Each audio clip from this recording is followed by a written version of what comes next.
মানে আজও রয়েছে।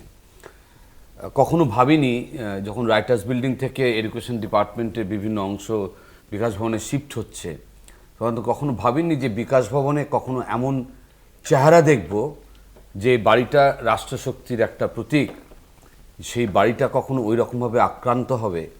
কি বিষয়কে কেন্দ্র করে? না, প্রাতিষ্ঠানিক রাষ্ট্রশক্তি ব্যবহার করে 97 সালে তৈরি হওয়ার প্রতিষ্ঠান, 98 সাল থেকে 2010 পর্যন্ত যে প্রতিষ্ঠান, যে শিক্ষা দপ্তর ওই রাজ্যের প্রায় 1.1 লক্ষ শিক্ষক নিয়োগ করে পঠন পাঠন ব্যবস্থা চালু রেখেছিল, সেই প্রতিষ্ঠান কখনো এরকমভাবে আক্রান্ত হবে শুধুমাত্র গত 1.5 দশক সময়কালে শিক্ষক নিয়োগকে কেন্দ্র করে এই মাত্রার দুর্নীতি করবে, এটা কখনো কল্পনা করতে পারেনি। এটা যে কোনো মৌপিয়া, একটা কথা বলি, যে কোনো এই ধরনের চেহারা কাঙ্ক্ষিত নয়, যুক্তি খোঁজা ঠিক না।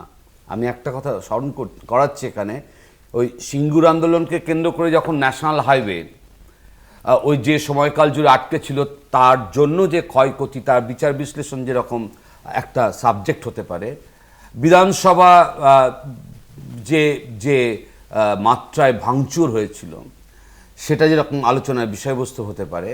আমি জানি না বিধানসভা ভাঙচুর হয়েছিল কিনা, সরকার ক্যাবিনেটে বসে সিদ্ধান্ত নিচ্ছে যে আমরা দুর্নীতি করেছি এবং সুপার নিউমেরিয়া পোস্ট করে ওগুলোকে অ্যাবজর্ব করবো, এই রকম কোনো পরিস্থিতিতে কিন্তু হয়নি।